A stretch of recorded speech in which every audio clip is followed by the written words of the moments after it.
اب انتظار کی گھڑیاں ختم ہو رہی ہیں، ہماری یہ دلربا محفل بالکل اختتام پہ پہنچ چکی ہے اور آپ کے سامنے وہ شخصیت جلوہ گر ہو رہی ہے۔ میں بلا مبالغہ اور بغیر خوشامد کی عرض کرتا ہوں کہ ملک عزیز کے سدا بہار قاری کہیں بے شک۔ آپ کو پچھلے سال کی تلاوت اگر یاد ہے تو پھر تو کہہ دے بے شک۔ آپ کو یاد ہوگا پچھلے سال حضرت قاری صاحب نے جب آیات پڑھی وَلِلَّهِ جُنُودُ السَّمَاوَاتِ وَالْأَرْضِ، کیا یہاں منظر تھا، کیا وارفتگی تھی اور کیا یہاں سما بن گیا تھا۔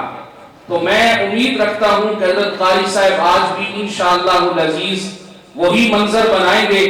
آج مغرب کے بعد ایک جگہ تلاوت تھی، بہت خوب پڑھا حضرت قاری صاحب نے، تو میں نے ان سے کہا کہ مکی مسجد میں ہم آپ سے گزشتہ سال والی توقعات رکھتے ہیں۔ انہوں نے کہا انشاءاللہ اللہ تعالیٰ کرم کریں گے۔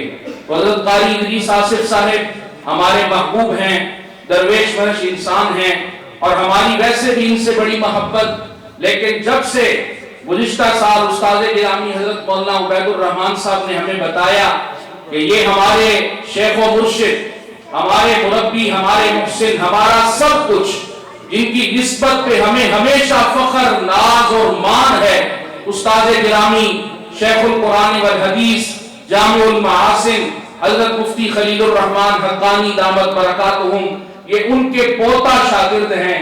تو میں نے گزشتہ سال بھی کہا تھا کہ یہ نسبت سن کے قاری ادریس آصف صاحب سے ہمیں زیادہ پیار ہو چکا ہے الحمدللہ۔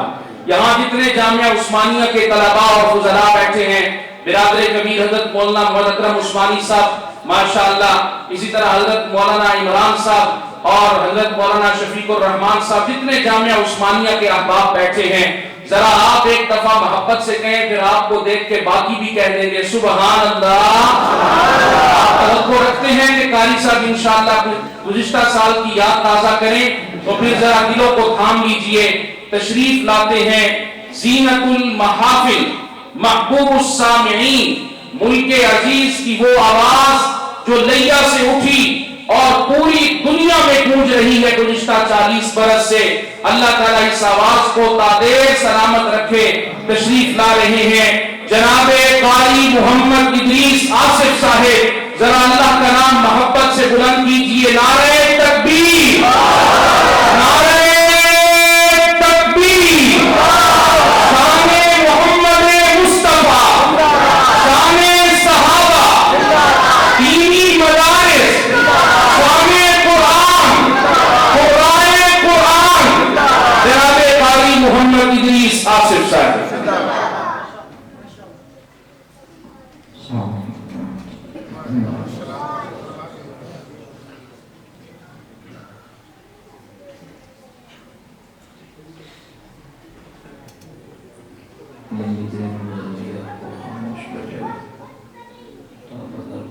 خاموشی کی کوئی خاص وجہ نہ ہو تو ذرا ٹک کے کہیں سبحان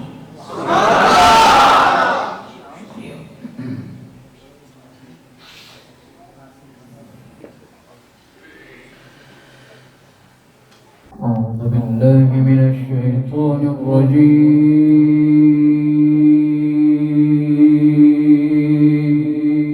ما شاء الله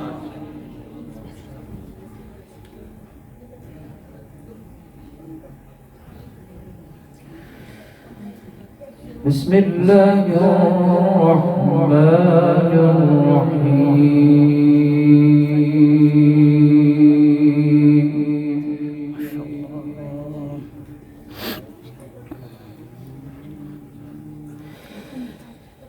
إن أحسنتم أحسنتم لأنفسكم وإن أسأتم فلا ما شاء الله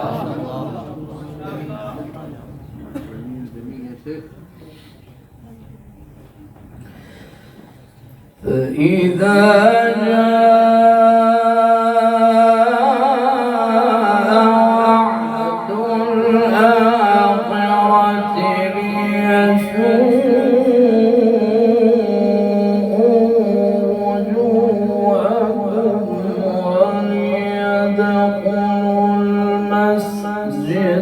كما دخلوه أول مرة. ما شاء الله ما شاء الله ما شاء الله.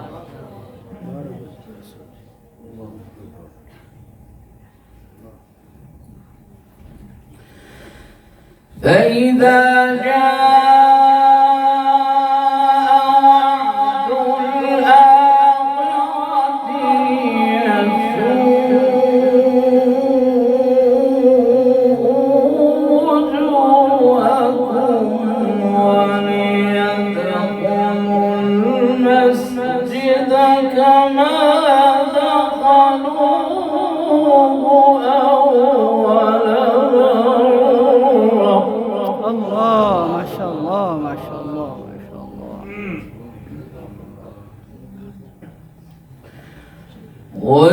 وليدخلوا المسجد كما دخلوه أول مرة وليتبروا ما علوا تتبيرا. ما شاء الله. عسى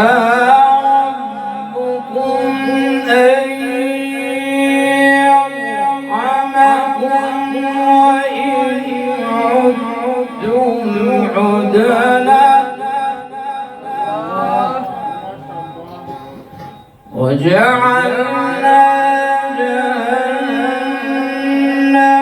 للكافرين حصيرا. الله الله ما شاء الله. إن أحسنتم أحسنتم لأنفسكم وإن أسأتم فلها. الله ما شاء الله.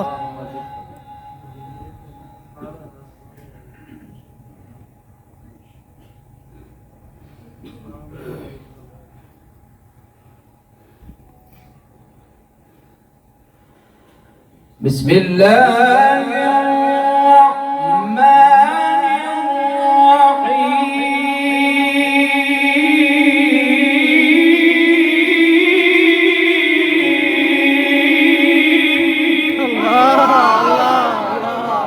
الله ما شاء الله. أحسنت. إن أحسنتم أحسنتم لأنفسكم وإن أسأتم فلها. الله ما شاء الله.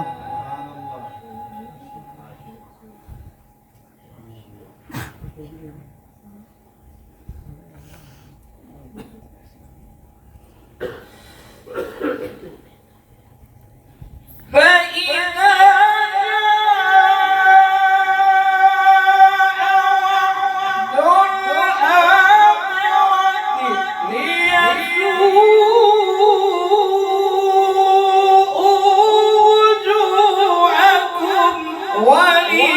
وليدخلوا المسجد كما دخلوه أول مرة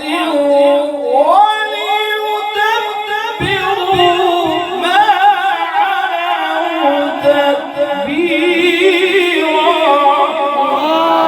ما شاء الله ما شاء الله ما شاء الله. يا شيخ اللهم زد مزيد. الله الله الله بارك الله.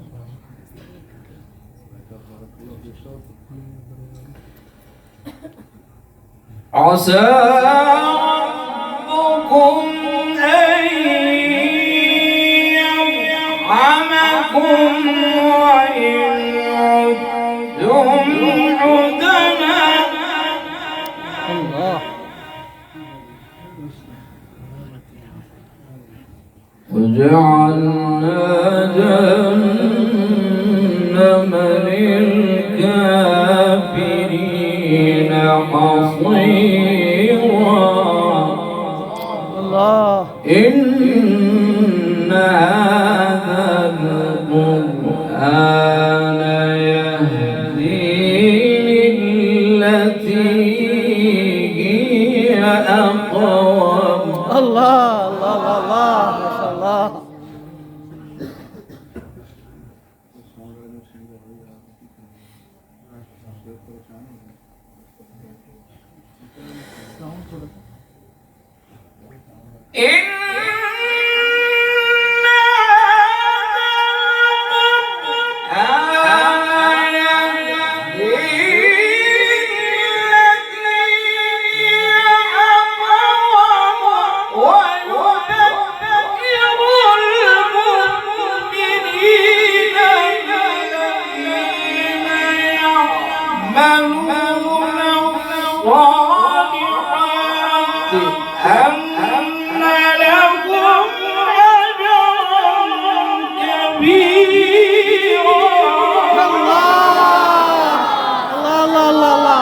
أحسنت يا شيخ ما شاء الله، بارك الله في صوتك. بارك الله في عمرك.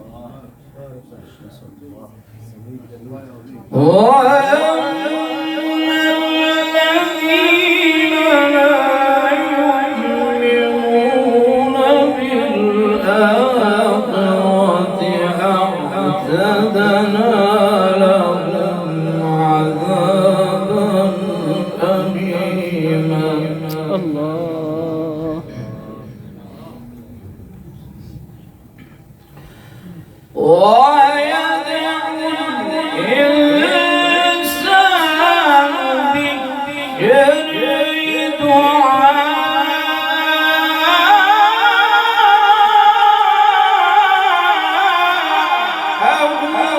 بالخير. الله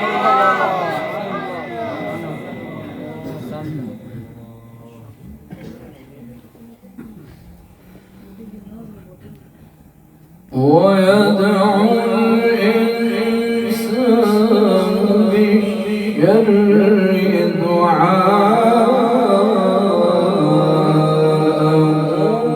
بالخير. الله. وكان الإنسان عجولا. وكان الإنسان عجولا. الله الله الله.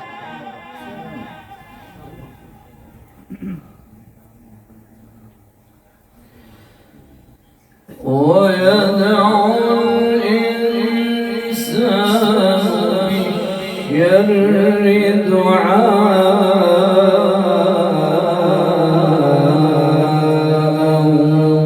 بالخير. الله.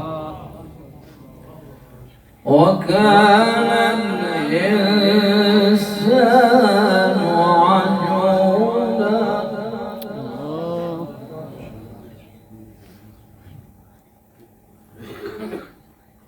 जिंदगी चाहिए. सुभान अल्लाह। सुभान अल्लाह। जिंदगी कहते हैं सुभान अल्लाह को. सुभान अल्लाह।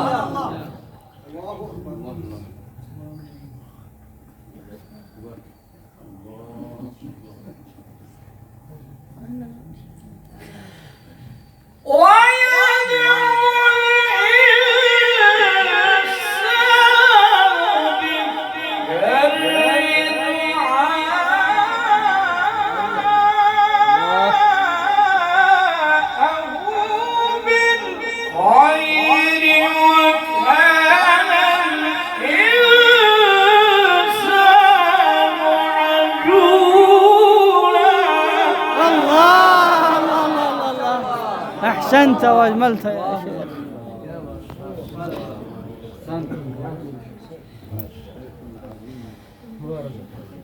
وجعلنا الليل والنهار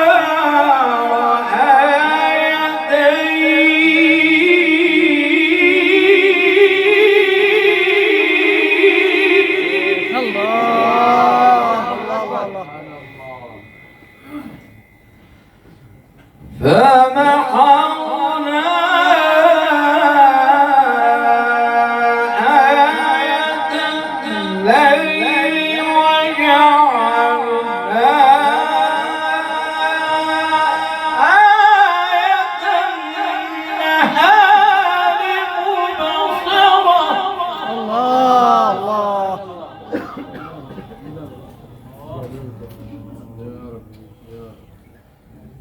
وجعلنا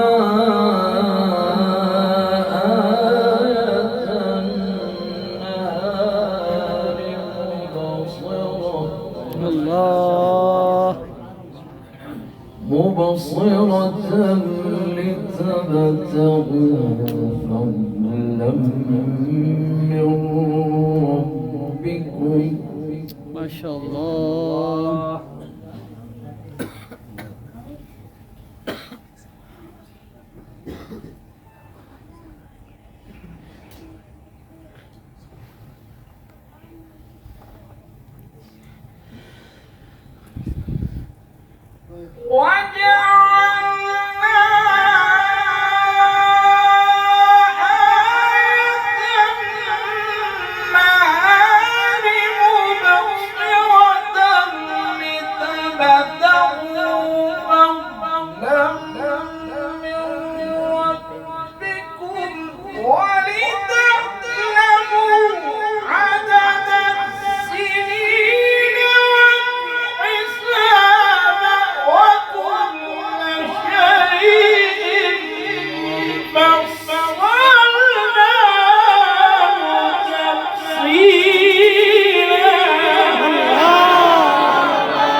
ما شاء الله ما شاء الله. بارك الله بارك الله.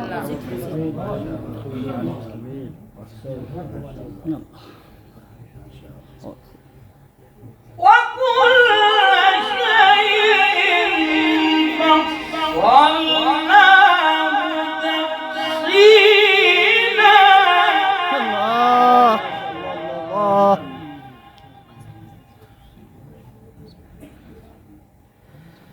وكل إنسان ألزمناه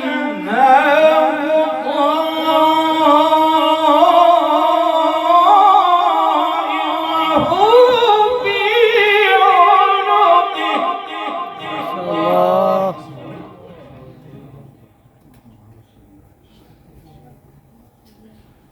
ونخرج له يوم القيامة كتابا يلقاه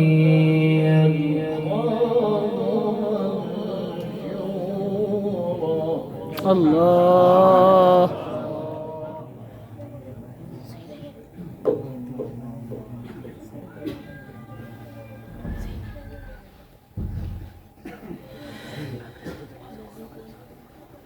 وكل إنسان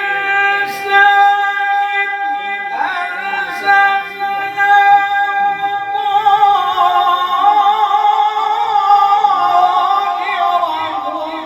في عنقه ونخرج له يوم القيامة كتابا يلقاه منشورا. اقرأ كتابك كفى بنفسك اليوم عليك حسيبا. ما شاء الله يا طبيب القلوب، بارك الله في حياتهم القيمة. ما شاء الله ما شاء الله.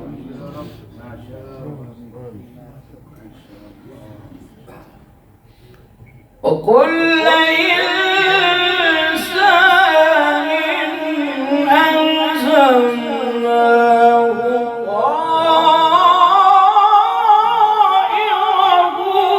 في عنقه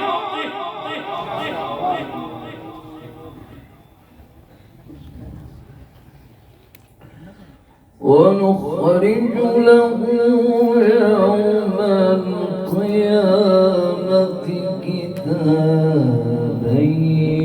يلقاه منشورا.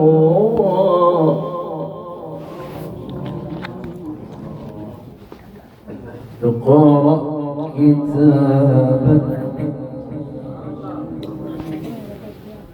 اقرأ كتابك كفى بنفسك اليوم عليك حسيبا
وكل إنسان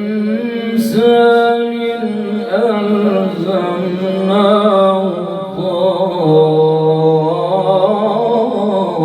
طائره في عنقه وكل إنسان ألزمناه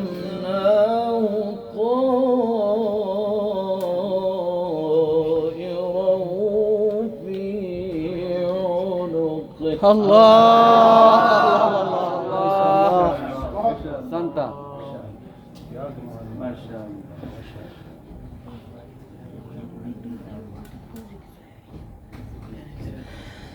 Allah.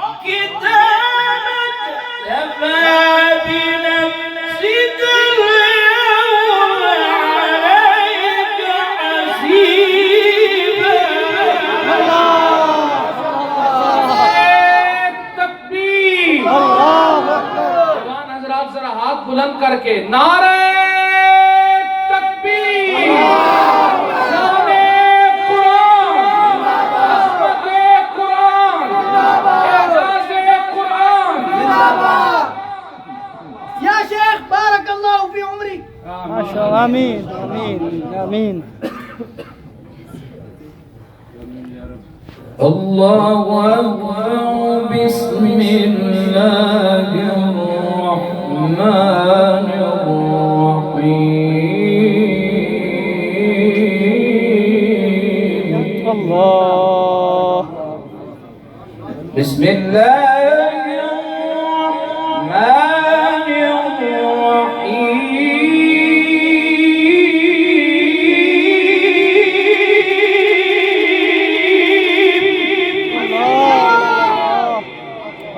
والضحى الله الله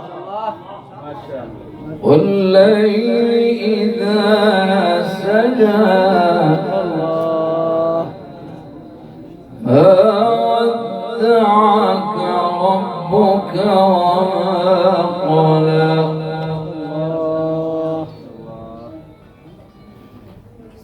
وللآخرة خير لك من الأولى ولسوف يعطيك ربك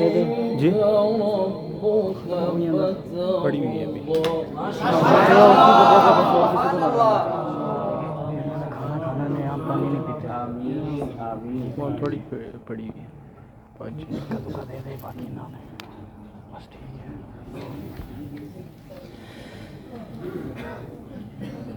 والضحى والليل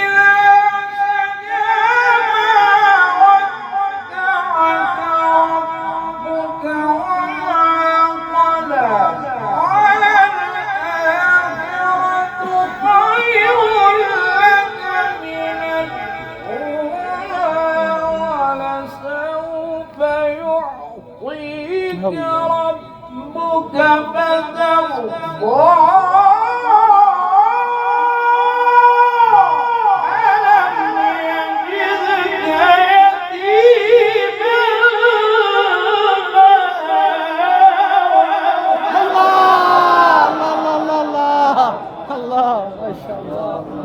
أحسنت يا شيخ. ألم يجدك يتيما فآوى ووجدك ضالا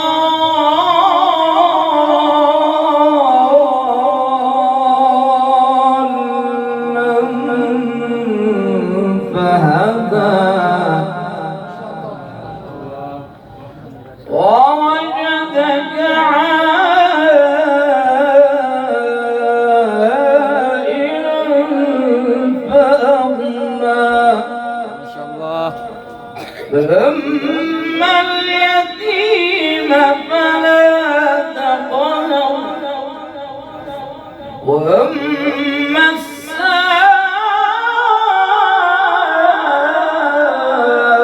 السائل فلا تنهر وأما بنعمة ربك فحدث صدق الله العظيم. ما شاء الله ما شاء الله. بارك الله. بارك الله بارك الله في صوتك. حضرت محترم انعام بھائی کا فرمان سنے آپ. حضرت فرما رہے ہیں کہ اب تشریف فرما ہو مہمان کی ایک قدردانی ہوتی ہے اور جب مہمان کوئی بات کہہ دے تو یہاں تو جدید ماحول ہے.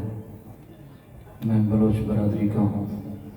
ہماری برادرانہ جو ترتیب ہے مہمان اگر کوئی بات کہہ دے تو ماننا لازم ہو جاتا ہے.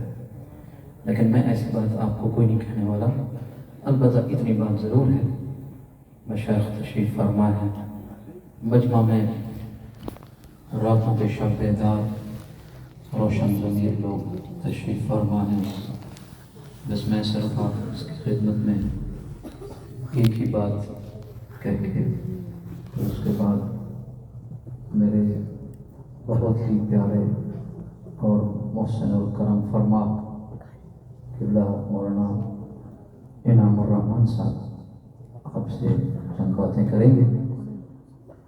میری بات جو ہے وہ یہ ہے کہ ہر طبقے میں اللہ رب العزت نے قرآن کو بھیجا ہے لیکن دو باتوں کے ساتھ. کچھ لوگ وہ ہیں قرآن جن سے خود محبت کرتا ہے. سبحان اللہ. کہو سبحان اللہ. سبحان اللہ. کچھ لوگ وہ ہیں کہ جو قرآن سے محبت کرتے ہیں. سبحان اللہ. جن سے قرآن محبت کرتا ہے ان کی نشانی کیا ہے اور جو قرآن سے محبت کرتے ہیں ان کی نشانی کیا ہے. یہ میری پہلی اور آخری بات ہے. قرآن جن سے محبت کرتا ہے تو خود اپنا آپ ان کے حوالے کر دیتا ہے. سبحان اللہ. یعنی خود ان کے سینے میں اپنے ڈیرے ڈال دیتا ہے. سبحان اللہ. کہو سبحان اللہ. سبحان اللہ. آپ کبھی کسی سے محبت نہیں ہے. جنہوں نے نہیں کی وہ خاموش رہیں, جنہوں نے کی ہے وہ کہیں سبحان اللہ. چلے ماشاءاللہ. جدھر ہی دیکھو ادھر ہی عشق کے بیمار بیٹھے ہیں. ہزاروں مر چکے ہیں, سینکڑوں تیار بیٹھے. ٹھیک ہے. قرآن نے جن سے محبت کی ہے تو وہ ایسے محبوب کی طرح ہے جن سے ہم محبت کریں اور وہ ہمارے گھر میں آ کے ڈیرے ڈالے اور وہ یہ کہہ دے. محبوب اگر کسی کو یہ کہہ دے لو یار تو میرے ملنے کے لیے پتہ نہیں کیا کیا جھدن کرتا تھا, زندگی کے تانے بانے بکھیرتا تھا, لیں آج کے بعد ہم مستقل بنیادوں پہ آپ کے مہمان ہیں. سبحان اللہ. تو اس کو کتنی خوشی ہوگی.